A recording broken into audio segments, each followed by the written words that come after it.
Buenas tardes, María, ¿cómo está? Marieva, perdón, veo que está conectada. Buenas tardes. Buenas tardes, profe, ¿me escucha? Sí, señorita, buenas tardes, ¿cómo está? Fuerte y Ah, claro. bien, perfecto. Si quiere abre la pantalla para poder visualizarla y poder, poder interactuar de mejor manera en la clase de hoy. No sé si lo puedes hacer, por favor. Claro, con gusto. Bien, Ya, déjeme ver. Ajá, creo que ya, bien. ¿no? No ahora sí, ya para ver si la está Ya, viendo. listo. Sí, Veo un poco señorita. oscura. No se preocupe, se ve bien. Ok, Bueno, María, buenas tardes, bienvenida a la materia de Filosofía del Derecho gracias, que profe. se cursa en esta carrera. Forma parte del penso curricular, del penso académico que ustedes deben aprobar para poder Ujú, titularse como profesional del derecho. Esta materia, María Eva, y a los demás compañeros que vienen diferido a la grabación o que se conecten con posterioridad, la hemos dividido en 5 módulos, 4 módulos que van a ser desarrollados por ustedes y un examen.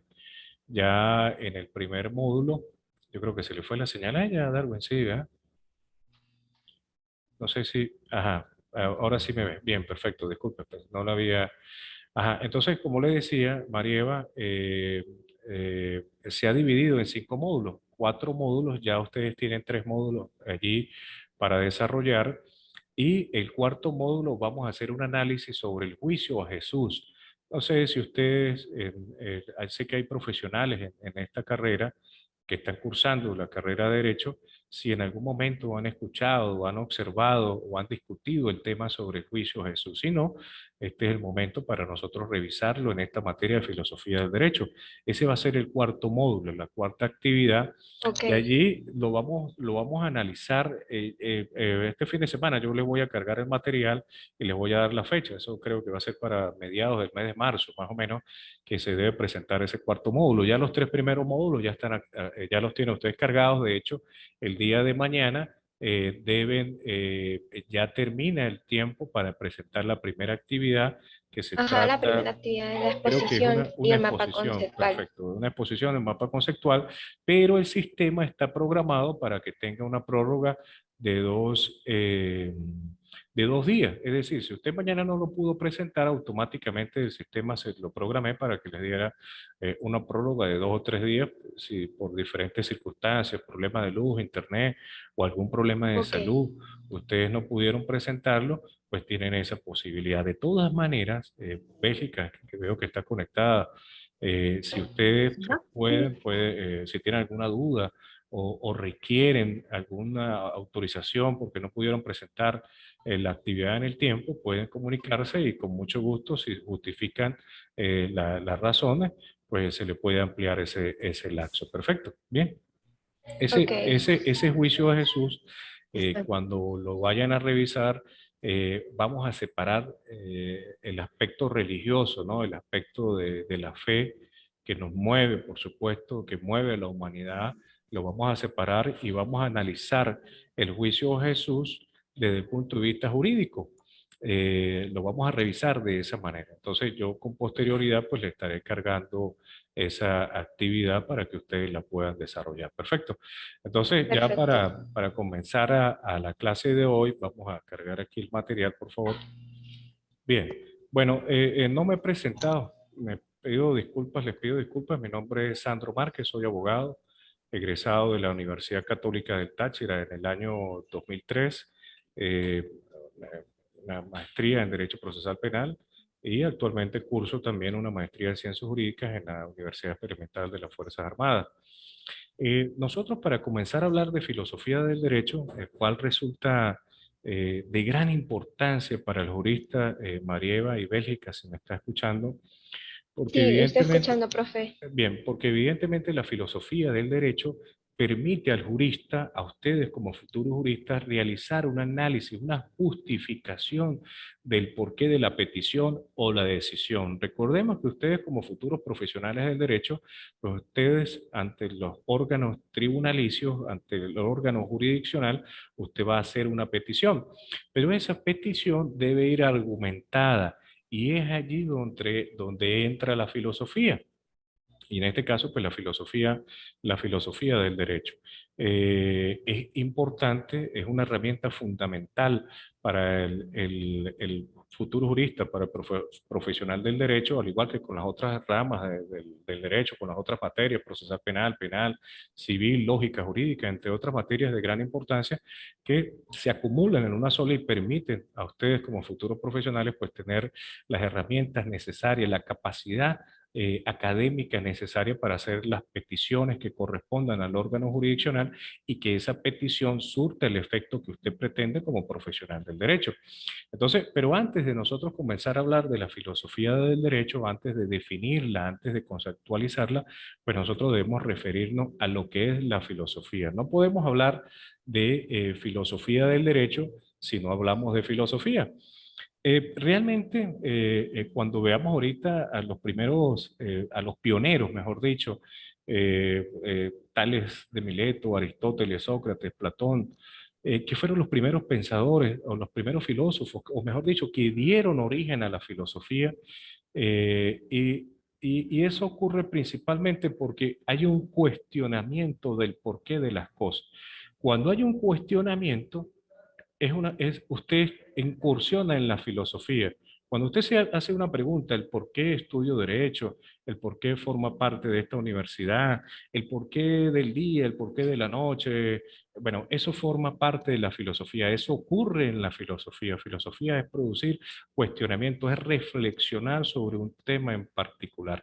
Cuando veamos la diferencia entre ciencia y filosofía, nos vamos a dar cuenta de que la ciencia va hacia lo concreto, mientras que la filosofía es algo abstracto. De hecho, Sócrates, que ha sido el padre de la filosofía hace 2500 años, afirmaba que la filosofía general es la madre de todas las ciencias. Para que exista la matemática, para que exista la biología, para que exista el derecho, por supuesto, para que existan las diferentes ramas de la ciencia, pues evidentemente debe existir primeramente la necesidad de esa ciencia. Y para llegar allí, alguien tuvo que preguntarse el porqué de la necesidad de esa ciencia. Entonces eso forma parte de la filosofía. Si nosotros separamos desde el punto de vista etimológico, desde el punto de vista del origen del vocablo filosofía, podemos encontrarnos que está dividida en dos palabras. Filosofía proviene de Grecia, de la antigua Grecia, y se divide en filos y sofía. Filos, que significa amigo de o amante de, el gusto a, mientras que Sofía es sabiduría, saber, significa básicamente eso. Entonces nosotros podemos decir que la filosofía es el gusto al saber, el amor hacia la sabiduría. Aun cuando suena un poco romántico, ¿no? Yo cuando tomé esta materia, les soy honesto, muchachos, siempre le cautiva a uno, ¿no? Porque siempre yo estoy seguro que uno se hace preguntas, ¿no? Bueno, el porqué de las cosas, el porqué del cosmos, el porqué del universo. Bueno, eso forma parte, imagínate, hace 2500 años, hace 3000 años, comenzaron ya a cuestionarse eso. Y por supuesto, el derecho nace de esa manera. Nosotros los seres humanos, por naturaleza propia, por instinto propio, necesitamos un ordenamiento jurídico, pero no solamente un ordenamiento jurídico, sino también necesitamos que rijan nuestras conductas, que la sociedad de las cuales nosotros formamos parte haya alguien que dirige esa sociedad. Por eso aparecen los gobiernos, aparecen las autoridades, cada una con sus características propias, que luego pues vamos a discutir, y por supuesto aparece también la separación de los poderes, que resulta de gran importancia. Normalmente los poderes, saben ustedes que se divide en poder judicial, en poder ejecutivo y poder legislativo. Sin embargo, en Venezuela, a través de la reforma de la Constitución del año 99, que entró en vigencia en el 2000, se crearon dos nuevos poderes más, un poder moral y un poder electoral. Pero la esencia fundamental, como lo refiere Montesquieu, es el control que debe existir en cada uno de esos poderes. Ya ocurre en la práctica en otras situaciones, pero en esencia fundamental es el control que cada uno de esos poderes debe ejercer frente a otro. Y eso se llega allí a través de la filosofía, en este caso a través de la filosofía del derecho. Si nosotros decimos ya digamos, definiendo etimológicamente lo que es filosofía y conceptualizándose como aquellas reflexiones y conocimientos que el ser humano realiza sobre un tema en particular, si la filosofía nos lleva a pensar sobre un tema en particular, o mejor dicho, sobre cualquier tema en particular, la filosofía del derecho nos lleva a pensar especialmente al derecho, ¿sí o no? Al Sí, ordenamiento jurídico, es decir, a la necesidad de crear sí, un ordenamiento jurídico propio de cada estado, de cada gobierno, de cada sociedad, inclusive de cada situación geográfica.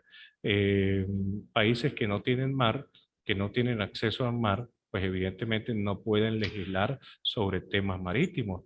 Venezuela, que tiene acceso al mar, pues evidentemente hay legislaciones que regulan la plataforma continental, entre otros aspectos de el acceso al mar. Y otras latitudes, por ejemplo, en Afganistán, eh, existen leyes que de alguna u otra manera son contradictorias a la nuestra, y ahí es donde choca lo moral con lo ético.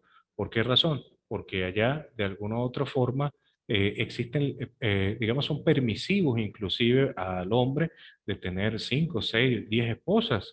Nosotros en los países latinoamericanos o en otros países, pues no se permite ese tipo de conducta, ¿no?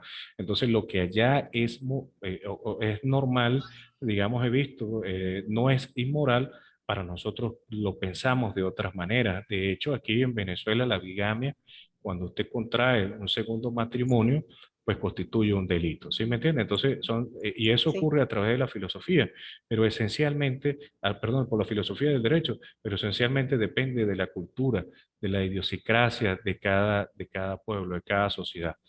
Hay unas ramas propias de la filosofía, o no de la filosofía del derecho, sino de la filosofía. Ya dijimos que la filosofía es una reflexión. La filosofía nace en la mente del hombre por sus pensamientos, por su capacidad de raciocinio. Básicamente, esa es, digamos, la fuente de la filosofía. Está en la capacidad de raciocinio del ser humano y de cuestionarse sobre ciertos aspectos.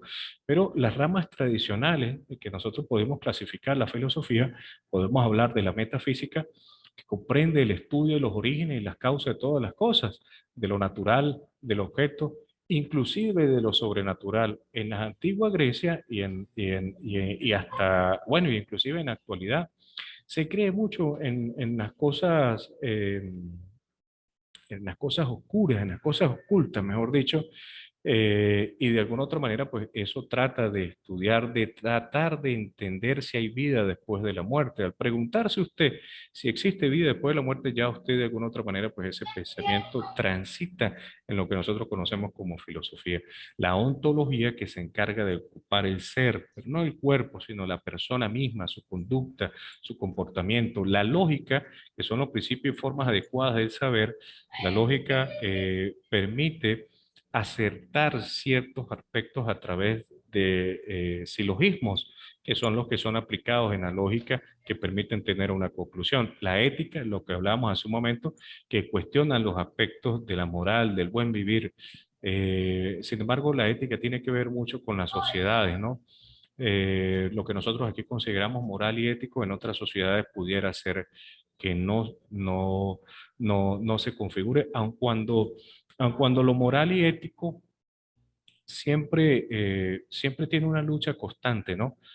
Por ejemplo, en Venezuela hasta el año 1947 se le permitió a la mujer participar en actividad política del Estado, es decir, hasta 1947 ustedes, María y Bélgica, las mujeres venezolanas tenían oportunidad de ejercer el sufragio. Hubo una modificación de la Constitución y se le permitió, pero hasta el año 1850, 1857 fue que en los gobiernos de Juan Crisóstomo Falcón se abolió lo que era la esclavitud y lo que era la pena de muerte en Venezuela. Existían esos castigos, existía la esclavitud, existía la pena de muerte y no se le permitía a la mujer participar en el sufragio. Entonces, para aquel momento nosotros decimos, bueno, eso es imposible que ocurra, ¿no? En estos tiempos. ¿Cómo nos van a cercenar a nosotros, a las mujeres? ¿Cómo nos van a cercenar el derecho a participar en la vida política si se supone que hay una igualdad de género? ¿Sí o no? Sí, Pero sí. eso se logra a través de la exigencia de los derechos, pero para llegar a ese derecho, evidentemente hay que reclamarlo, Hay que exigirlo. pensarlo. Muy bien, pero para llegar allí, usted debe visualizarlo en su mente, porque si no, cuando hablábamos de esos derechos que había adquirido la mujer y la evolución de la esclavitud, y la evolución de la pena de muerte en Venezuela, eso se conquista principalmente porque el hombre siente la necesidad de proteger esos derechos, ¿cierto? Pero para llegar ahí tuvo que haber un cuestionamiento del por qué de quitarle la vida a alguien o por qué esclavizar a alguien o simplemente por qué no permitir a la mujer participar en el sufragio o en la actividad política del Estado. También resulta interesante a manera de ejemplo, muchachos, ahorita cuando veamos las diferentes escuelas y los diferentes doctrinarios que han escrito sobre la filosofía en particular, ya más adelante vamos a ver sobre la filosofía del derecho, pero ahorita debemos hablar sobre la filosofía del porqué de la existencia del hombre. En los años de 1980 en Venezuela, 1990 en el Código Penal, había una diferencia sustancial entre la pena de conyugicidio. El conyugicidio es cuando, si quiere abre el micrófono, Marieve, si quiere abre la pantalla. Me gusta más bien interactuar de esa manera, no me importa si me interrumpen, me agrada más bien. Entonces, fíjate, lo que quería comentarle a manera de ejemplo era que en los años 1980, en la década de 1990, en Venezuela el Código Penal tenía una diferencia sustancial en la pena corporal, en la pena privativa de libertad, aquella mujer que causaba la muerte de su esposo como consecuencia de haberlo sorprendido en infidelidad. Había una pena de 15 a 25 años para la mujer, mientras que para el hombre la pena era de 3 a 5 años, nada más porque se consideraba desde el punto de vista doctrinario, desde el punto de vista científico, académico y legal, por supuesto, de que el hombre sufría un arrebato de intenso dolor que justificaba en todo caso la pena, una diferencia, imagínate, de 3 a 5 años, de 15 a 25, para la mujer había una diferencia desproporcional, cuando evidentemente los sentimientos son los mismos, trátese de un hombre o una mujer en una situación de esa. Entonces, con el tiempo, evidentemente, pues fue una conquista de tantas que la mujer pues ha conseguido en la sociedad a tratar de igualar sus derechos con los del hombre. Y eso pues forma parte de lo que es la filosofía y en este caso la filosofía del derecho. Y lo que yo le explicaba de la ética como rama de la filosofía, no sé si hace un momento le daba el ejemplo en Afganistán, allá se le exige a la mujer cierta vestimenta en particular, tapar su rostro con un velo, cosa que nosotros vemos sorprendidos, pues asombrados de por qué en esas sociedades se les exige de esa manera. Por ejemplo, también en Corea del Norte, que por cierto se llama República Democrática de Corea del Norte, que de democracia no tiene nada, se le exige Sí, allí es cierto. se le exige allí a la sociedad, bueno, no estamos aquí para cuestionar a los pueblos, ¿no? Pero si a usted le exige, si a usted le limitan los derechos, inclusive he leído sobre ese tema, que le exigen la forma como usted debe cortarse el cabello, pues evidentemente, pues allí hay se cercenan los derechos fundamentales de las personas y eso va en contra de lo que para nosotros puede ser moral y ético. Pero nosotros no podemos cuestionar porque a fin de cuentas, pues cada pueblo, conforme a su ubicación geográfica, conforme a sus necesidades y conforme a Claro. las autoridades que se ha dado, pues se da su propio ordenamiento jurídico. ¿Sí o no, muchachos? ¿Cierto? Y Sí, la sí. Es estética, ¿cómo? el modus vivendi de cada quien, Sí, señor. de cada pueblo. Entonces, fíjate, allí hablamos entonces de lo que eran las ramas de la filosofía del punto de vista general, pero nosotros, en lo que es la filosofía, nosotros debemos, digamos, estudiar desde el punto de vista de los conceptos, ¿no? Distinguir entre ciencia y filosofía. Evidentemente nosotros sabemos que la ciencia de alguna otra manera pues estudia, observa algo práctico, algo que existe, algo que es concreto, palpable, como lo dije hace un momento, mientras que la filosofía no, la filosofía va abstracto. Pero la pregunta en concreto es ¿qué originó qué? ¿La filosofía a la ciencia o la ciencia a la filosofía? Y eso nos lleva a ubicar la filosofía, es decir, si la filosofía es una ciencia o es una rama de la ciencia. Hay algunos autores, muchachos, que consideran que la filosofía es la madre de todas las ciencias. El pensamiento humano, el raciocinio humano es lo que ha permitido de que las demás ciencias existan y se desarrollen, las demás ciencias de conocimiento y las demás ciencias de investigación, inclusive las tecnologías, las nuevas tecnologías han sido producto de la filosofía, obligatoriamente. Por eso Sócrates dice que la filosofía es la madre de todas las ciencias. Entonces, jamás podemos decir que la filosofía forma parte de la ciencia. Podemos decir entonces que la filosofía es la ciencia del saber. Esa es la manera correcta de referirnos a la filosofía. Pero en el desarrollo académico de nosotros, los profesionales del derecho, es importante para nosotros pues conocer cómo ha evolucionado el derecho desde sus primeros inicios, es decir, desde sus primeros pensadores, del porqué de la existencia humana y porqué de la existencia de la humanidad y el planeta en su configuración como tal.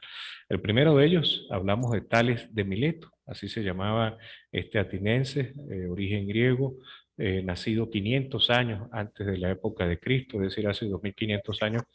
Pero Tales de Mileto, y se llamaba así Tales de Mileto porque era la ciudad Mileto, era de allí, de Mileto, y se llamaba, o se recibía el nombre anteriormente, se le daba se le añadía al nombre la ciudad del cual era originario. En este caso, Tales era de la ciudad de Mileto. Pero Tales decía que el origen de todas las cosas era el agua. Para él, la esencia fundamental o lo que originaba al ser humano, lo que originaba el planeta, lo que daba vida al planeta y a la humanidad y a los animales, a las plantas y todo lo que en la humanidad pueda verse, palparse, oírse, pues era originario o se originaba a través del agua. Para él, para Tales de Mileto, todo lo que se formaba, inclusive en el universo, tenía que ver con el agua. Fíjate que esos cuestionamientos de por qué la existencia humana siempre han existido, siempre han existido. Nosotros en Latinoamérica, esta, estos conocimientos filosóficos de aquella época de los griegos se traslada hacia nuestra república, hacia nuestras sociedades a través de la conquista. Grecia, al expandirse a la península ibérica, hacia España, pues transmite hacia esa geografía sus pensamientos, la forma de pensar. Y luego en la conquista en los años 1500, pues esa manera de pensar pues es trasladada a nuestro territorio y a nuestras sociedades y por supuesto a nuestros aborígenes. Mientras que Aximandro al igual era discípulo de Tales de Mileto, él tenía digamos, una versión distinta del porqué de la existencia de las cosas, del porqué de la existencia de la humanidad. A diferencia de Tales de Mileto, que refería que era el agua, él hablaba de algo que se conoce como apeirón. ¿Y qué era eso? Era algo intangible, algo que no podía tocarse, verse, olerse o escucharse, pero estaba allí presente. Y él era el que era, digamos, el constructor, era el albañil, por decirlo de alguna manera, de toda la raza humana, por supuesto, y todo lo que conocemos como parte de nuestro planeta Tierra y el cosmos. Entonces, o cuando se comienza a analizar esta teoría del origen de la evolución humana, tiene un punto de vista teológico y un punto de vista científico. Si nosotros lo vemos desde el punto de vista teológico, desde el punto de vista religioso, hablamos de las diferentes religiones. Todas las religiones siempre llegan a un mismo concepto que es Jesucristo, o en la mayoría de las religiones, a diferencia de los ateos y otros en particular, pero la mayoría de las religiones llegan al mismo escenario que es la existencia del Hijo de Dios que vino a este planeta con su sacrificio a perdonarnos, es lo que las escrituras bíblicas. Entonces, si nosotros vemos a Ximandro que habla del apeirón, entonces desde el punto de vista geológico, pues hablamos de ese Dios, ¿cierto? El ser humano siempre, muchachos, los aborígenes, los aztecas en Venezuela, los caribes, en diferentes sociedades en Latinoamérica, siempre se ha creído en la existencia divina, pero con diferentes conceptos. Anteriormente se creía que el sol Dios, el sol lluvia, el sol la tierra, cada una era su manera de pensar, pues era su forma y a través del tiempo pues fue cambiando a medida que la cultura pues fue evolucionando. Y desde el punto de vista científico, filosófico, ese apeirón pues viene siendo la creación del universo. Desde el punto de vista científico, la teoría más acertada que o ha tratado de convencer sobre la existencia del universo se llama el Big Bang, es decir, la explosión que originó pues el universo y allí pues comienza el desarrollo del cosmos y por supuesto el desarrollo del planeta Tierra. Axímenes también fue otro filósofo de gran importancia en la época griega, pero él tenía diferencia de Tales de Mileto y Aximandro, a que él refería que era perdón, el agua, mientras que este refiere que es el aire, porque todo ser vivo necesita del aire para vivir. En aquel momento, pues por supuesto no se tenía la idea del oxígeno, fue hasta 1500, 2000 años después fue que se descubrió la existencia de las partículas de oxígeno en el aire, pues es lo que nos da vida. Y de dónde proviene inclusive el oxígeno, cómo se forma el oxígeno. Pero para él lo que producía o lo que generaba la humanidad y todo lo que conocíamos en aquel momento era el aire. Entonces cada uno tenía su postura, su posición, pero era parte de las primeras personas que comenzaron a creer en el pensamiento, en el raciocinio humano, a diferenciarnos, muchachos, del animal como lo conocemos, del ser humano que hoy pues conocemos. Y eso se logra a través del pensamiento, a través del raciocinio. Hay una escuela, en este caso Pitágoras que fue un matemático, también refiere que para él el origen de la humanidad está en la matemática. Inclusive Pitágoras fue un político. De hecho, fue uno de los primeros científicos, por decirlo de alguna manera, porque también fue científico, aparte de filósofo, político, científico, historiador. Pero él en particular, una de las tesis más importantes de él fue el primero en concebir el planeta Tierra no de forma plana, sino como una esfera. Entonces, esos cuestionamientos chocaban con las sociedades en aquel momento, inclusive eran condenados por herejías, recuerden ustedes la Inquisición en la época oscura de la iglesia, eran perseguidos, aquel que pensaba de una manera diferente a la iglesia, pues de alguna otra manera, pues era, no había libertad de pensamiento y yo creo que eso impulsaba más a reflexionar sobre ciertas situaciones de la vida humana y del planeta y de nuestra conducta, por supuesto, de nuestras sociedades, eh, que han permitido que hoy seamos mejores personas, que seamos mejores sociedades y que, por supuesto, el futuro de nuestros hijos, que depende de nosotros, pues sea mucho mejor al que conocemos. Hay un tema importante, y haciendo un paréntesis aquí sobre estos pensadores, que son importantes conocerlos. El profesional del derecho que no haya oído hablar de Aristóteles, de Sócrates, de Platón, de Justiniano, pues verdaderamente no ha cursado la escuela de derecho, ¿no? Es muy importante que ustedes como estudiantes de derecho y como futuros profesionales, de hecho en la segunda actividad, yo les envié allí el concepto de justicia por diferentes autores, ¿cierto? Sí. Ulpiano decía que la justicia era darle a cada quien lo que corresponde.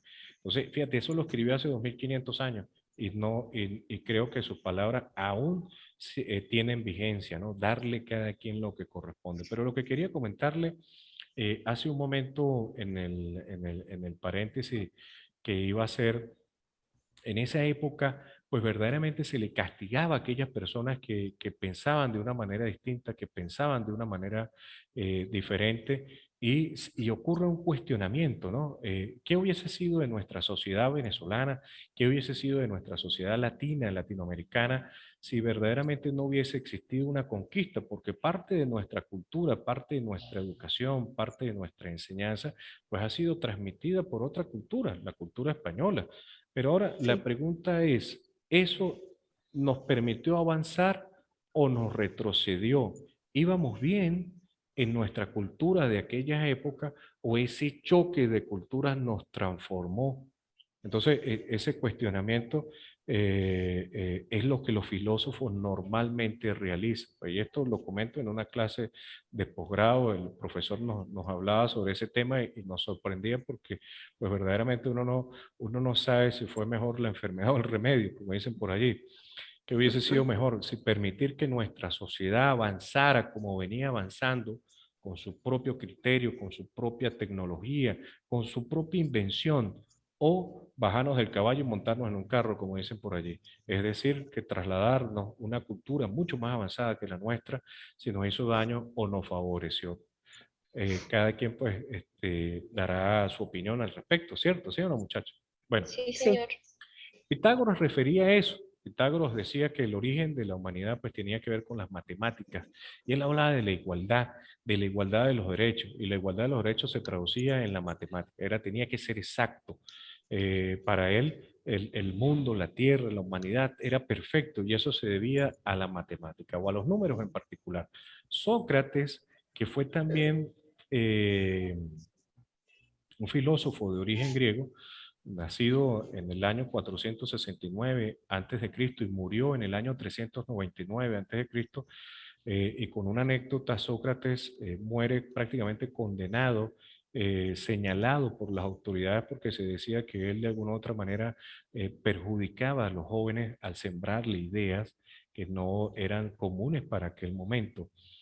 Y Sócrates tenía una característica, de hecho se habla del método socrático. ¿Qué significa el método socrático? Para él, en aquel momento, el aprendizaje debía iniciarse con la interrogante que hacía quien pretendía estudiar. De hecho, la enseñanza de él se hacía a través de cuestionamientos, a través de preguntas y repreguntas.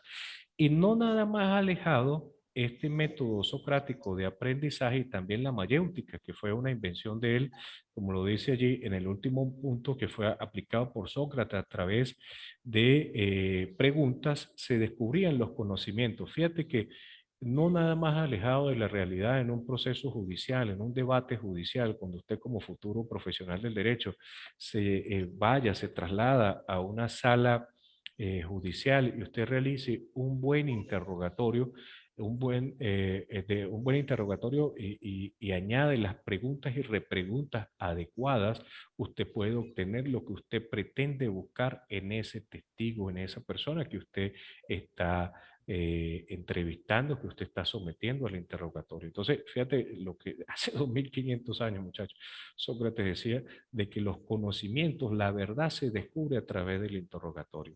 Entonces, era lo que él llamaba el método socrático. Platón, que fue discípulo de Sócrates, al igual que Aristóteles, discípulo de Platón, y este a su vez de Sócrates, él decía que la idea, el raciocinio humano, era el origen principal de la humanidad. Y yo creo que Platón acertaba, ¿no? Eso es lo que verdaderamente nos diferencia de los demás seres vivos, que es el razonamiento, la capacidad de pensar, la capacidad que tenemos de decidir qué es lo bueno y qué es lo malo, la capacidad que tienen los seres humanos de poder reflexionar frente a un tema en particular. Y por último tendríamos a Aristóteles. Aristóteles también discípulo de Platón y de Sócrates, fue un político nacido también en Grecia en los años 384 a.C. y a Aristóteles en particular se le debe principalmente la noción de la división de los poderes del Estado. La teoría del Estado inclusive ya comenzaba a tener un inicio, el por qué, perdón, era importante tener un gobierno, una estructura, por qué era importante el sufragio, porque era importante la participación del pueblo, la participación de los ciudadanos, porque era importante la democracia, porque es importante la democracia. Ya hace 2500 años se comenzaba a pensar sobre eso y aún seguimos, de alguna u otra forma, aún seguimos discutiendo estos aspectos y él hablaba allí de la separación de poderes, como le dije al inicio de clase, pues hablaba del poder legislativo, hablaba del poder judicial y hablaba de un poder ejecutivo. Una Ujú. vez que nosotros no sé si hay alguna pregunta hasta ahora, muchachos. No sé si quieren No, comentar profe. algo o preguntar algo. Aquí hay un mensaje. No. Ok, perfecto. Usted mandó aquí un mensajito. Bueno, fíjate, estos pensamientos o estos razonamientos de estos filósofos, ya dijimos que la filosofía general, hablando solamente del concepto filosofía, es la reflexión sobre un tema en particular, es un cuestionamiento crítico sobre el porqué de las cosas. Entonces, si la filosofía es eso, la filosofía del derecho viene siendo entonces los cuestionamientos, el porqué de la necesidad de un ordenamiento jurídico, el porqué de la necesidad del derecho. El derecho hay que diferenciarlo, el derecho como una potestad, por decir yo tengo mi derecho a algo, yo tengo derecho a la vida, pues, al derecho como estructura de un ordenamiento jurídico, de un compendio legal. De nosotros, en la Constitución del año 99, tenemos un proceso de formación de leyes allí, porque para que tenga vigencia una ley debe cumplir ciertos requisitos. Anteriormente se dictaban edictos y el rey dictaba un edicto y era de fiel cumplimiento. Ahora no. Se supone que nosotros elegimos a los miembros de una Asamblea Nacional, los diputados los elegimos porque son nuestra representación en la Asamblea Nacional y ellos allí discuten qué leyes son las que mejor nos favorezcan. Y eso es lo que pretende la filosofía del derecho. La filosofía del derecho pretende a través de estos muchachos, de estos diputados, en la actualidad, que mejoren con las legislaciones que hagan o la promulgación de leyes que se haga, mejoren la calidad de vida de nosotros, de los ciudadanos. Y también tiene que ver con el tiempo de vida de cada uno de nosotros, o mejor dicho, el tiempo vivido de cada uno de nosotros. Por ejemplo, no es igual hace 50 años cuando el Internet no era conocido a la actualidad. En la actualidad se sabe que hay delitos informáticos, trata de personas, prostitución infantil, hay una serie de situaciones delictivas allí que necesariamente se deben regular. Y eso ocurre a través de la necesidad de crear un ordenamiento jurídico. En Venezuela existe una ley especial de delitos informáticos que regula ese tipo de atentado a la imagen de las personas. Entonces, lo que le decía del proceso de formación de la ley, no es un proceso casuístico, pues que por casualidad dicen, bueno, vamos a crear una ley orgánica, vamos a crear una ley especial. ¿Ustedes saben cuál es la diferencia entre una ley orgánica y una ley especial, muchachos? No, ¿verdad? No, Bueno, no. cuando veamos la teoría de Hans Kelsen, Kelsen hablaba Kelsen hablaba de la pirámide de Kelsen, así se llama, es la teoría de él. Ajá, la pirámide de Kelsen. La pirámide de Kelsen, muy bien.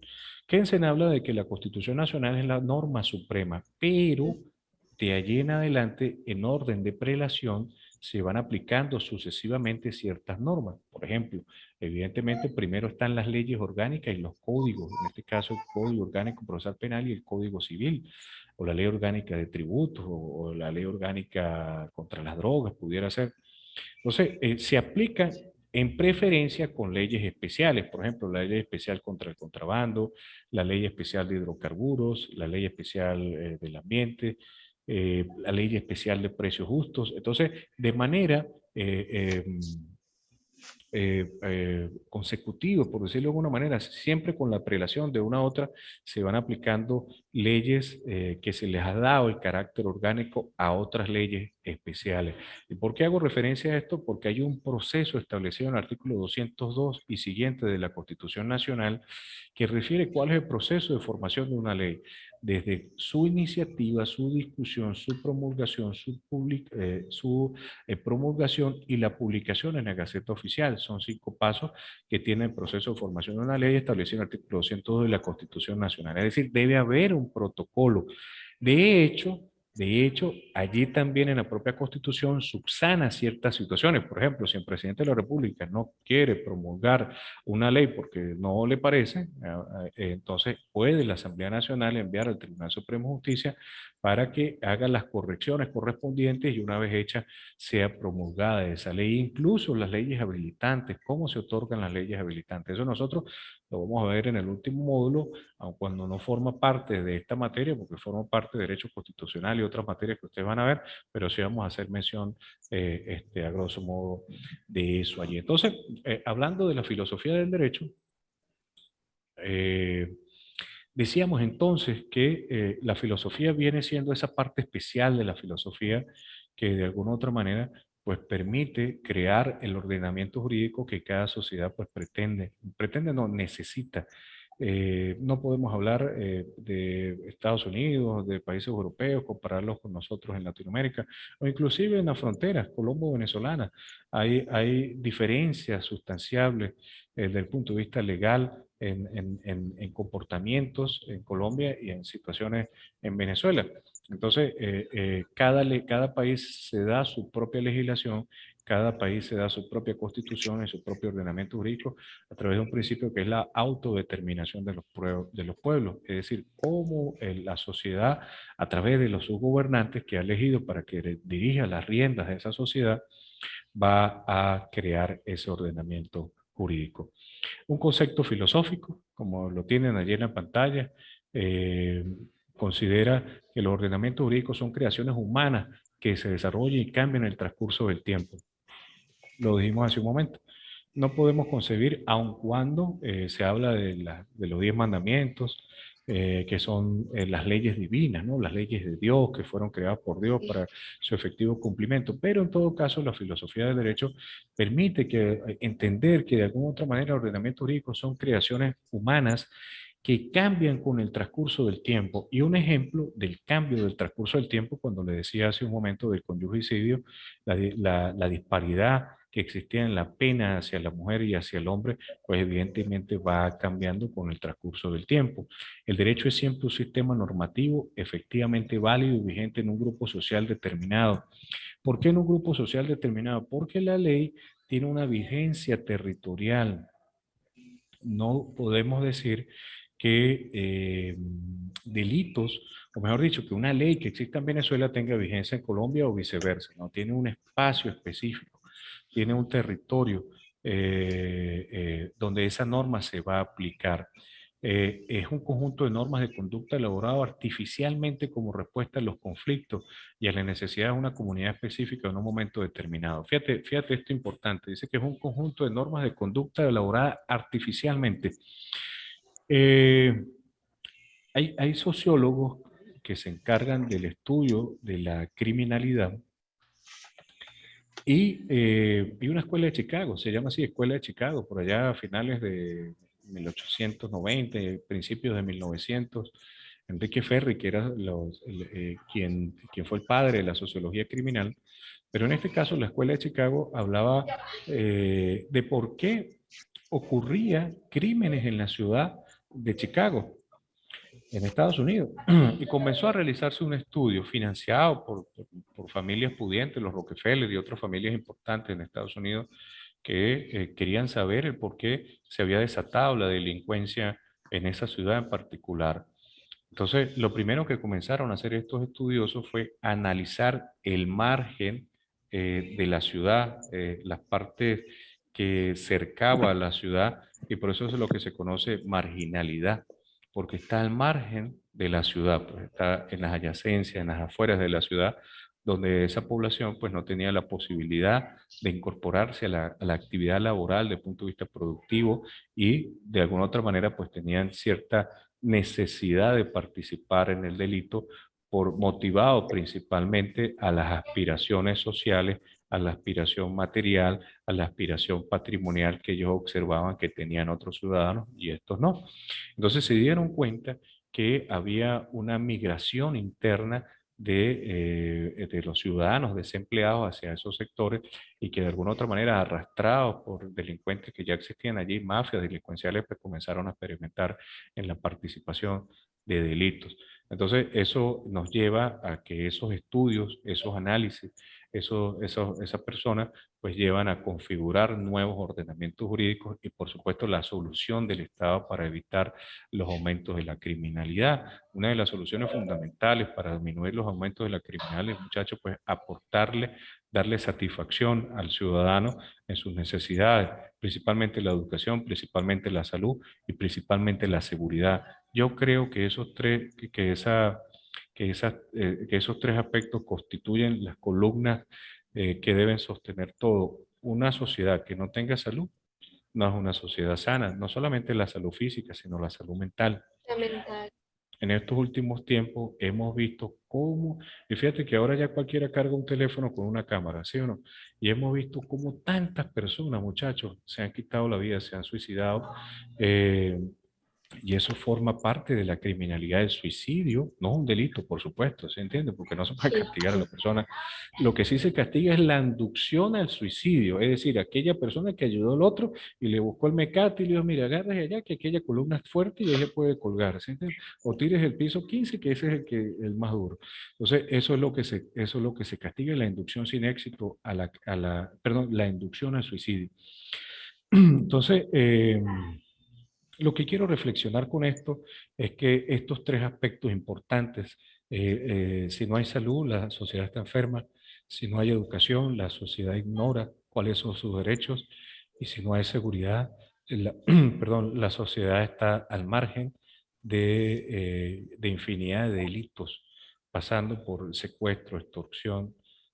Ahorita he visto, no he visto un caso en particular, pero sí he leído en prensa el secuestro, el robo de los niños, el secuestro, no hablamos de robo, el secuestro de los niños presuntamente para el tráfico de órganos, algo que resulta aberrante, el trata de personas, la exigencia de las mujeres a la prostitución, el engaño donde se le ofrece la entrega de un pasaporte, de una visa, con un empleo. Entonces, verdaderamente, por eso les digo, muchachos, mire, yo creo que una sociedad enferma, mental o físicamente, verdaderamente, pues trae las demás, pero una enfermedad donde no haya educación también tiene serios problemas. Y si es una enfermedad donde no hay seguridad, y me refiero a todos los aspectos, no solamente la seguridad que nosotros normalmente conocemos, que es la seguridad del policía que te protege, no, sino también la seguridad jurídica, la seguridad donde usted sabe que si usted compró esa casa es suya.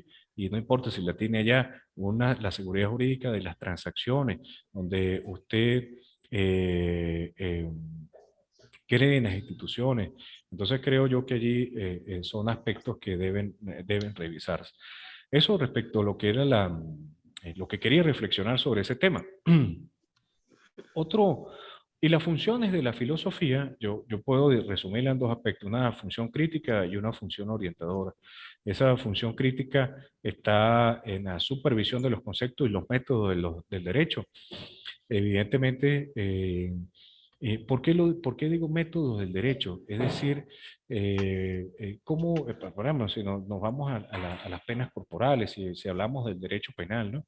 Si es necesario, por ejemplo, la pena de muerte. Fíjate que en Colombia, hasta hace un mes hubo una discusión social y tribunalicia sobre la eutanasia.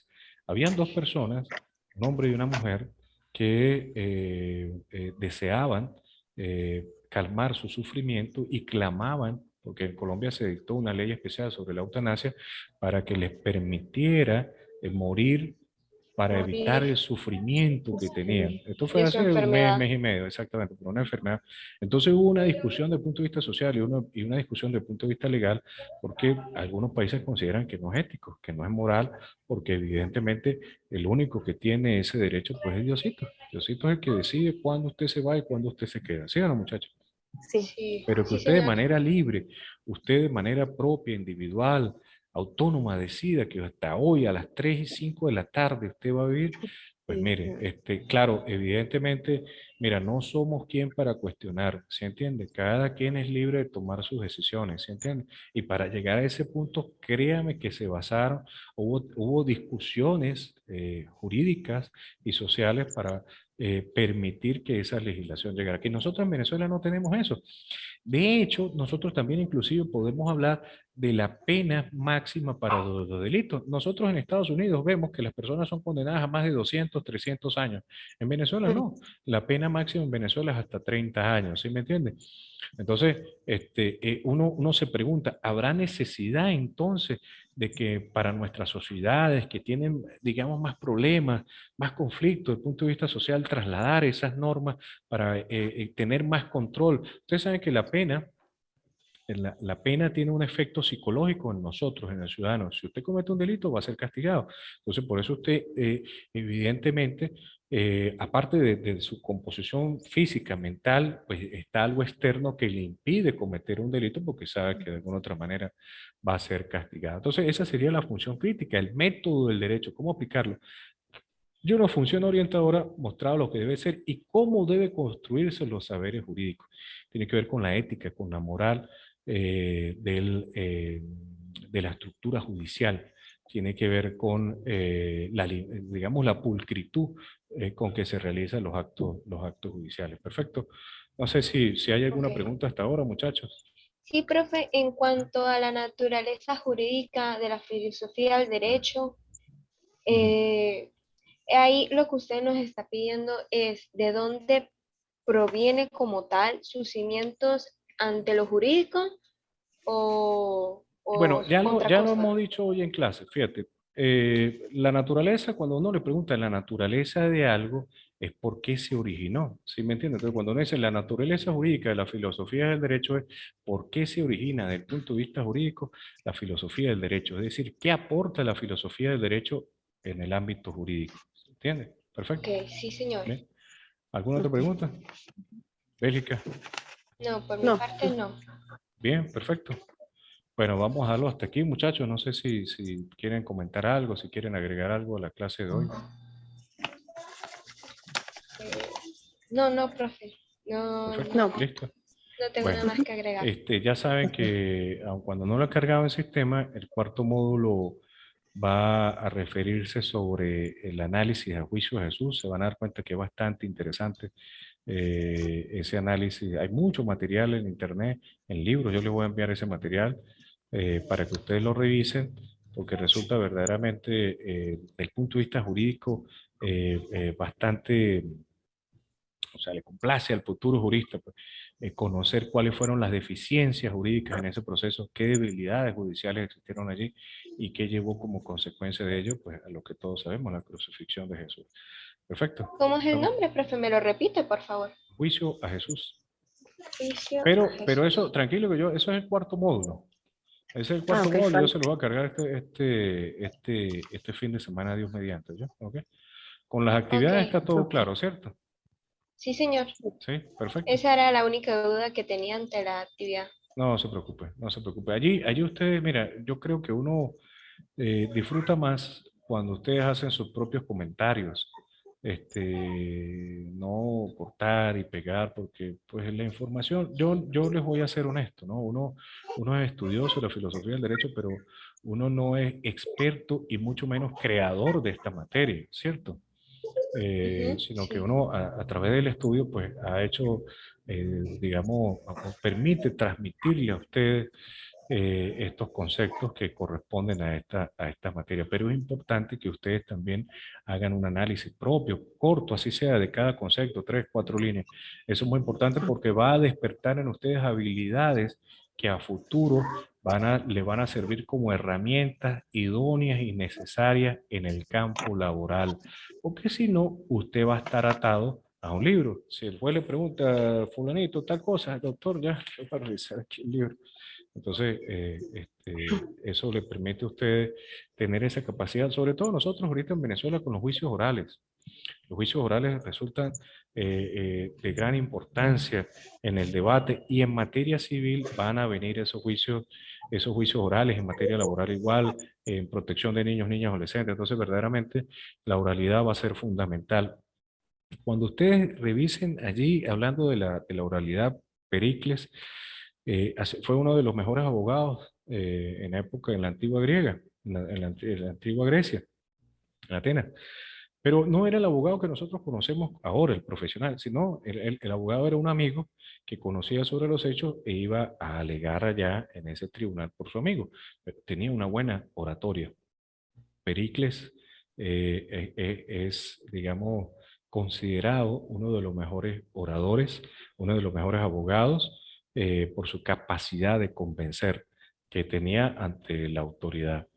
Hay otro, no recuerdo el nombre de él, pero sí tenía un problema a pronunciar la R, eh, y tenía la capacidad también, a pesar de esa dificultad, de conseguir los resultados en el juicio. Oye, muchachos, ¿ok? Sí, señor. Bueno, muchachos, que Ok. tengan una feliz tarde.